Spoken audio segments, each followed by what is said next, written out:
What's going on, everyone? It's Corey here from the Breakevens, giving you another podcast today. We are back, first game, first round after the buys. What a fun one it was! Very, very fun. It was good having 22, well, supposed premos out there, rather than having to worry if one of your players is going to be sub. It was quite relaxing, but you have your ups and downs. Each week, it doesn't matter if it's a buy round or not. So I love Supercoach when it's not the buys, especially this time, because you can usually you sit back, relax, and hope that nothing goes wrong. So we move again this week. Hopefully, some more green arrows, which I'll get to in a moment. But before we do that, let's go through the socials. So you can find us on Twitter/X at Breakevens Pod, over on Facebook, the Breakevens. Everything's posted there. Maybe a little bit more here and there as well. And here on YouTube at the Breakevens and on Instagram at the Breakeven. So make sure you like, follow, subscribe on all of those platforms to get the most content from me as you can. So how did my team go this week? Let's flick over to that screen now.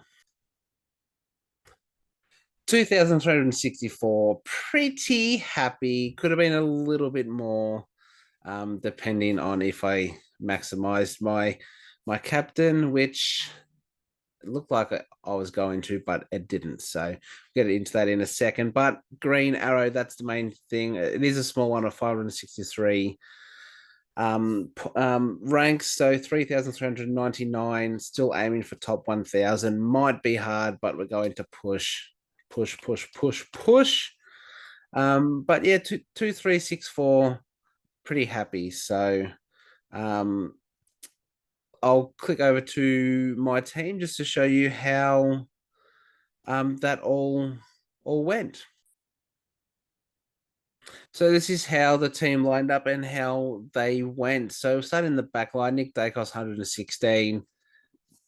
Again, I say this every week. You'll take that. Sheasel 103, a bit lower, but a ton is a ton. Luke Ryan back with 116 was good.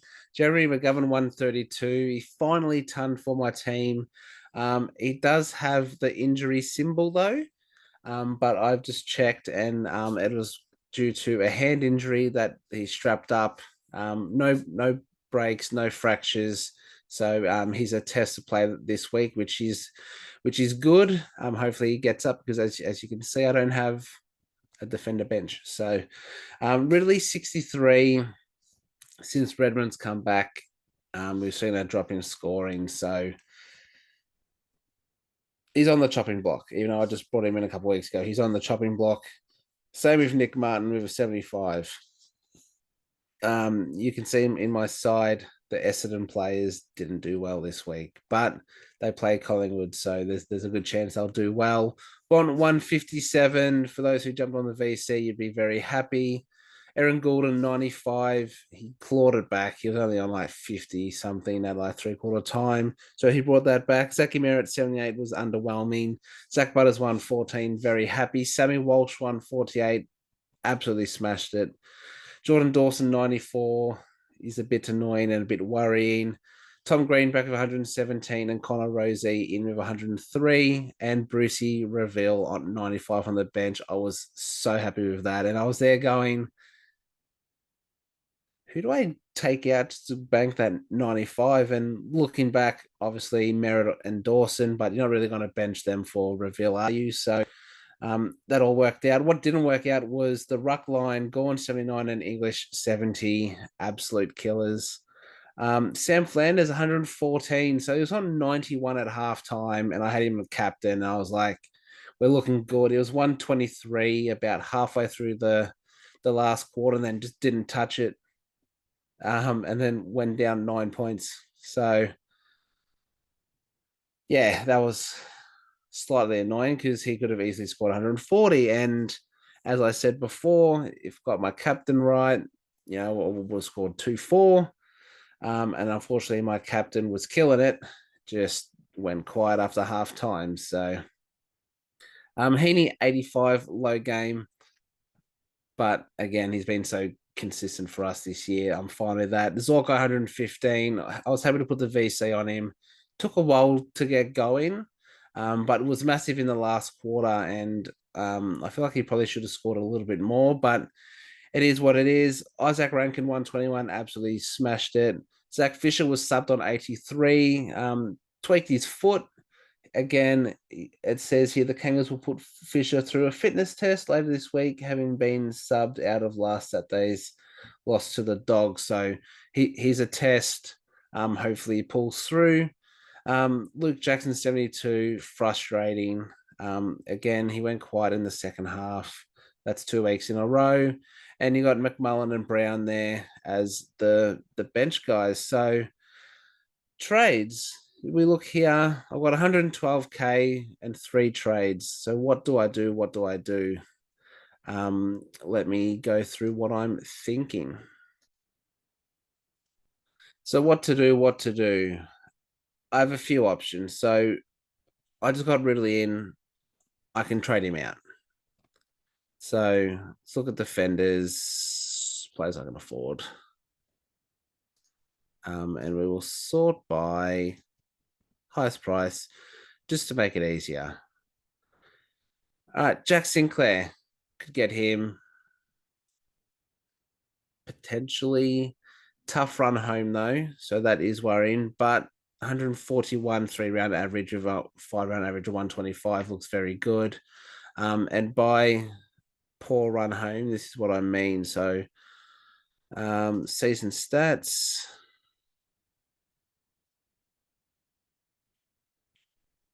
This comes up.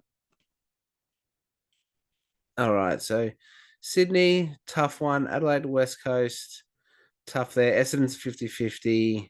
Brisbane, tough one. Richmond should be an easy one. Geelong is a 50-50 and Carlton's a tough one. So, I mean, it's a 50-50 chance on Sinclair. You got Dan Houston, who's another one.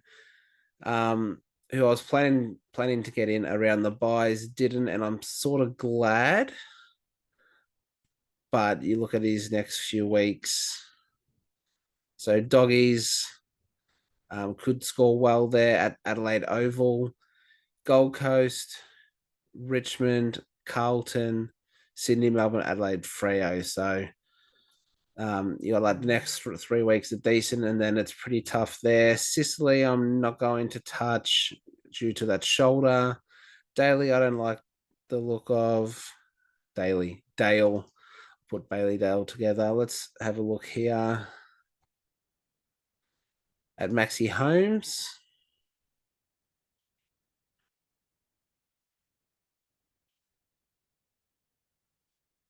Here we go. Hawks, Collingwood, Dogs, North, Adelaide, Freo, Saints, West Coast. Could definitely be an option there. I do like the look of that. He's got a 104 average this year. Whitfield, Clark, Richards, Hinge, Newman. It's probably who I'm looking at. I'm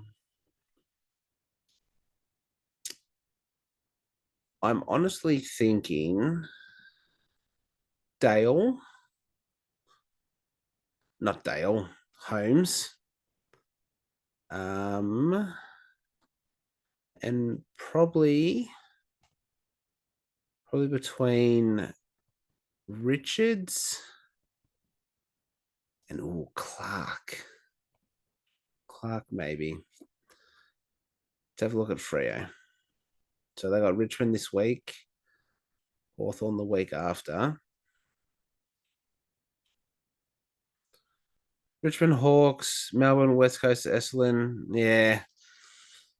You have 2 to 3 good weeks there, and then it gets tough. Maybe Eddie Richards, as we know, has that mid roll, scoring well as of late. But what's the run home like?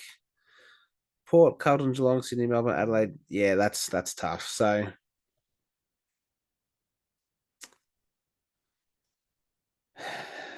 I honestly I don't know what to do this week. It is very tough. Um, Newman, Giants, Dogs, Northport. Could be Newman. Probably, yeah, could be Newman. I think he would be a good shout. And he's 539, so um, I'll probably still have about 100k left over for another one if I wanted to do that. Um, if I was going to trade one of Ridley or Martin, it probably would be Ridley. So I'm not going to go into Martin there, but I probably would trade him. And other than that, my only other person I would look to trade at the moment would be Jordan Dawson. So who can I get here? 652k LDU. Was someone who I was big on for the second half of this season. And apart from last week, the few games before that, he scored really well. So let's have a look at his fixtures. It does, going off those next three games, does look a little tough. He could score against Gold Coast. Sydney Carlton are tough. Geelong, Richmond, West Coast, Bulldogs, Hawks. So has a really good run there. So that is something that I could definitely look at there. Lockie Neal, Dunkley is a big one.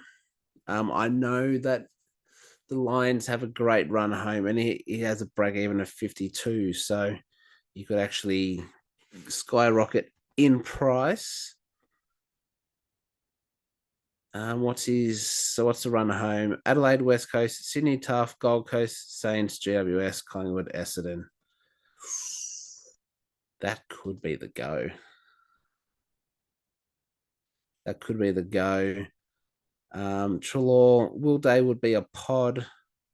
What's Sarong there? What's the midfield look like for Sarong? Obviously has Richmond this week, which could be a big one, and then he has the Hawks.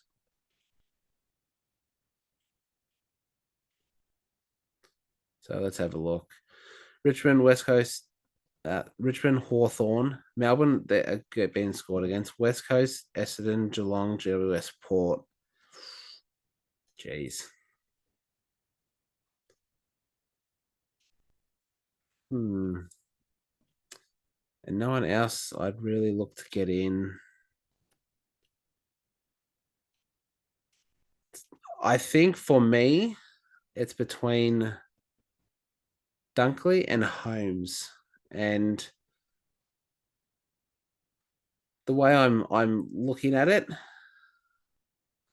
is I think Dawson's a bit more consistent than Ridley. So realistically, I mean, I could get both this week.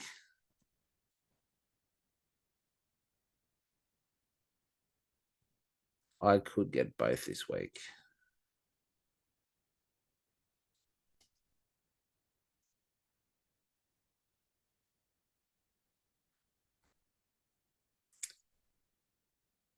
Right. Now, my only problem is if I go two trades this week, I'll only have one left with 28k. So there's not that much wiggle room at all. And looking, having one trade for the rest of the season with injuries would be tough. Would be very tough.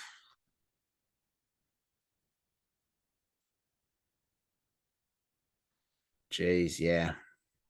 Well, I'm either going the two trades this week, or I'll be doing one of these trades. So it'll either be Dawson to Dunkley or Ridley to Holmes.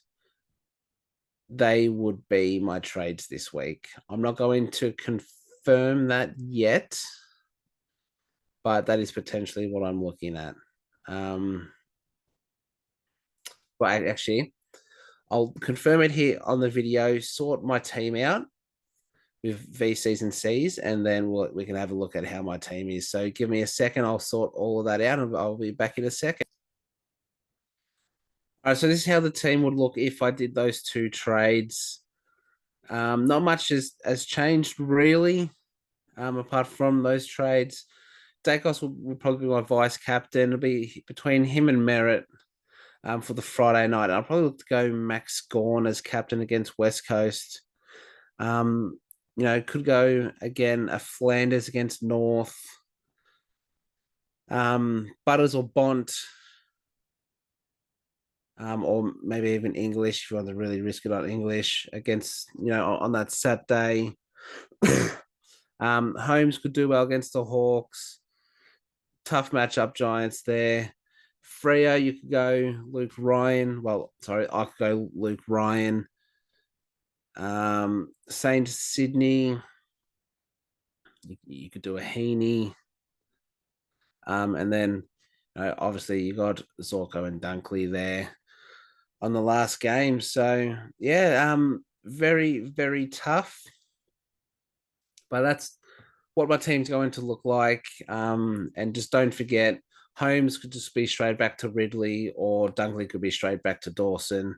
But as I said, if I do this, I'll have one trade left with 28K in the bank, so it would be pretty tough. All right, so I'm just going to do something a little different. I haven't been able to go through the captains a crazy amount the last couple of days. So I have the fixture up on my phone, and I have DFS Australia, which is a site that I use and I know a lot of other content creators use. There's a thing called defense versus position, and what it does is it shows over the last 5 or 10 games each team and where they give away points and what positions they give points away to. So I'll get that up. We'll go through it, go through the games, the possible players that we could look at, and then from there I'll just talk about it that way. So you still get in the vice captain and captains, but in a little bit different way this week. So give me 2 seconds. All right, so here's the table that I look at and go through all the captains and stuff. So the first game we have this week is versus the Bombers. Sorry, my camera just cut out. It should come back in 1 second. So the first game is Collingwood versus Essendon. So I think your 3 main ones here are Nick Dacos, Zach Merritt, and Nick Martin. So we know Dacos and Merritt are inside mids. So we're going to look at the inside mids here. Inside mids. So Collingwood, they give away plus 8.32 points more to inside mids than the other team. So this is looking good for a Dacos or a Merritt VC, and that's something I alluded to before. Sorry. Give me 2 seconds. Sorry, guys, my camera was playing up. So, yeah, I alluded to Dacos or Merritt being probably my VCs, and that's why, because plus 8.32 points against Collingwood and plus 2.32 against the Bombers. So looks like Merritt does have a bit more upside than Dacos, but you can't back against Dacos there. And if you look at Nick Martin, he's a designated kicker. So the Pies give up plus 1.64 points. And if he's not taken them, he would be classed as a winged defender, which the Pies are actually not giving away points at the moment. That's actually hurting those attacking defenders a little bit. So Merritt or Dacos would be my 2 selections in that game. The next game you got North versus the Gold Coast Suns. So who do we have? We've got Sheasel, Flanders, Trish and Cherry, LDU. So let's have a look at those inside mids. So inside mids against Gold Coast plus 0.92. So not much of a difference there. But we go North Melbourne losing points. So it looks like a tough matchup for inside mids. But saying that, I feel like the Gold Coast inside mids could score a lot more against North right now, and it could, and vice versa. So, either your Rails, LDUs, possibly a Took Miller. If you have Noah Anderson, they could all go big this game. So, and maybe even a Sheasel.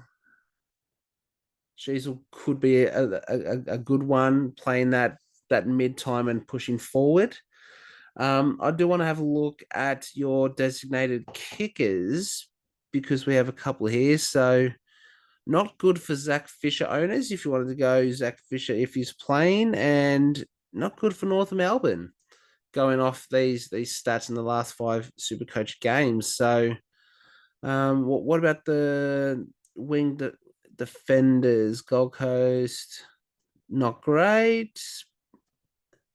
All right, North are giving up plus 18 points to wing defenders. So that could help Flanders there. And if you have a Will Powell in your draft or something, could be good to go there as well. Now, Rux. Rux is the other one who I wanted to look at. Gold Coast giving up plus 5.93 points to Rux. As we know, Witz is injured this week. So Cherry could go huge there, and Cherry minus 21.97. So Cherry is a tough matchup. So I would probably look at a Matt Rowell LDU or a Cherry if I was going for anyone in that game. So let's get up Port versus the Doggies. Now this one I'd be interested to see. So you got basically inside mids. So let's go down here. Port inside mids -7, which is not good, and Bulldogs -8. So you've got two massive midfields going at it this week. Could be very tough to try and pick out an obvious captain. Let's have a look at the winged defenders. Not good if you're a Port wing defender, and 50-50 really if you're a Doggy wing defender. I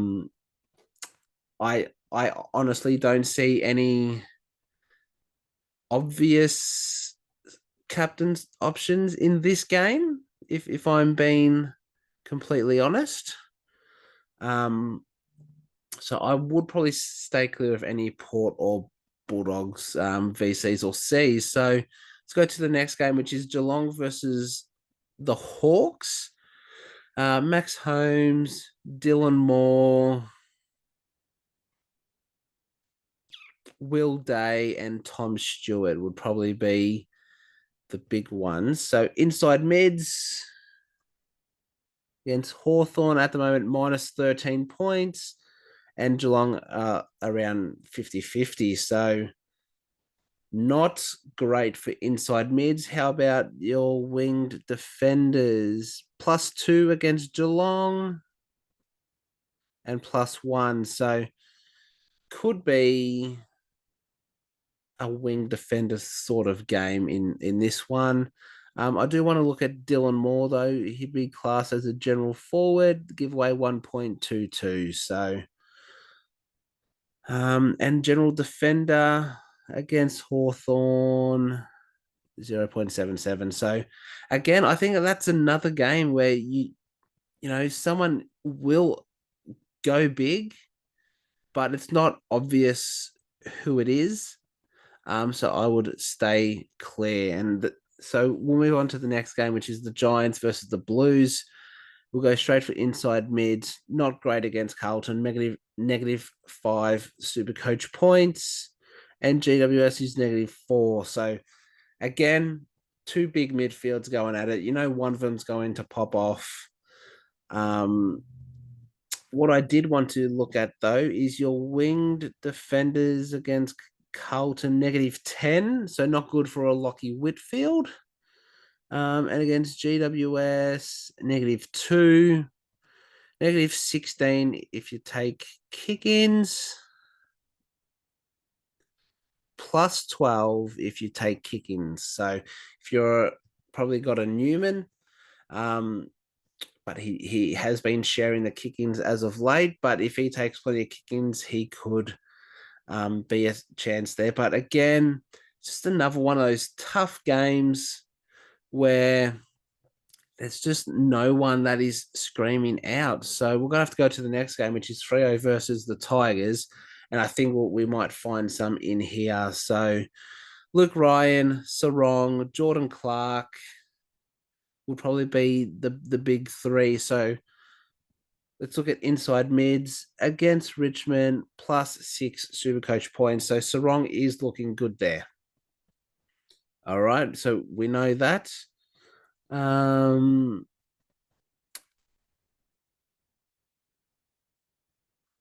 winged defenders against Richmond, +11 super coach points. So this is good for your Jordan Clarks. If anyone, sorry, if everyone has Jordan Clark, you could look at him as a pod option. And then we go across +8.54 for designated kickers, and that is Luke Ryan. Even if he has to play a bit more of a lockdown role, you see +5.66 for general defenders anyway. So I think Ryan, Sarong, Clark could be great options this week. Melbourne versus West Coast, you're really only looking at Max Gawn. So West Coast down the bottom, Rucks +10.77 super coach points. I think you just have to lock that in. If I'm being honest, I think you just lock in Max Gawn as your captain. Um I don't think it gets much simpler than that. But we move on to our next game, which is the Swans versus the Saints. And this is where maybe you don't go a Max Gawn just because you have Isaac Heaney, Brodie Grundy, Errol Goulden, and Jack Sinclair. So let's look at inside mids against St Kilda. So we've got St Kilda here, +0.90, so about 50-50. What about the Swans? -5.72. So if you have a Jack Steele, probably wouldn't go there. We'll move to our winged defenders. So -4.43 points against St Kilda and +2.98. So this could be, this is looking like Jack Sinclair probably has a chance to score a little bit more. But ideally, you probably wouldn't go there. You would probably look towards, I think, Heaney, because Saints against general forwards, I know, -16. So, yeah, I will look at the ruck line though, because you have +11.59 points against Rowan Marshall. That is huge. Tom Campbell played last week. He was a late in. Could look there. And against Grundy, -28. So I would not go Rowan Marshall this week. I would go Grundy. So I think, honestly, you're looking for a captain. I think Gawn or Grundy would probably be your two main options. But there is one game left, and that is the Crows versus the Lions. Dunkley, Zorko, Neil, Laird, Dawson. So you're looking at inside mids and your designated kickers. So inside mids +6.81 points against Adelaide. Looking good for Dunkley and Neil there. Brisbane -8.53. So you probably wouldn't go a Rory Laird or a Jordan Dawson. So I think you're only looking at Brisbane plays here. Those inside mids do look good. And designated kickers against Adelaide, -5, and those wing defenders, -3.38. So it doesn't look like a good one for Zorko. So in in this game, you're looking at Dunkley, Neal. Those are your only two options, I think. So if you want to access this table, so you can go through the players themselves, DFS Australia, click on the AFL tab and then search for DVP, defense versus position. You'll find this table. You can go through any player you want. If it's someone who you're looking to trade out or trade in, or just for pure captain options, this table helps a lot, and it's been helping me, especially over the last few weeks. I think I've done really well with my VCs and Cs. So that's who this is the reason why. And I think going ahead into next season, I'm going to use this a lot more, and hopefully that helps me jump up. So, yeah, those are the captain options. I'm probably still looking at going a Dacos into Gorn, but I do know I have Dunkley as an option there. If I wanted to go a different captain option. So yeah, that's all the captain's part for this podcast. And that also means we have finished the podcast for this week. The podcast is done. That's all the content there. What I will do is I will post the top 5 captain and vice captain options on our Twitter and on our Facebook. So if you want to find those there, find us on Twitter/X at Breakevens Pod and the Breakevens Facebook page. It will all be posted there. Give you my top 5 vice captain options for this round, and then my top 5 captain options for this round. I know a lot of people have liked that. There won't be the massive write-up that there was last week because, as I said, I haven't really had the time in the last couple of days to do so.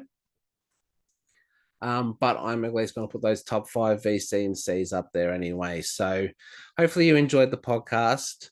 Good luck for this week. Hopefully we'll see a few more green arrows, especially from me, because I'm going for top K. And I'm 2,000 spots away. So, well, actually about 3,000 spots away. So, yeah, so that's it. Thank you again. Make sure you hit us up on Twitter, Facebook, here on YouTube, or on Instagram. Thank you all again for watching. And until next time, it's bye for now.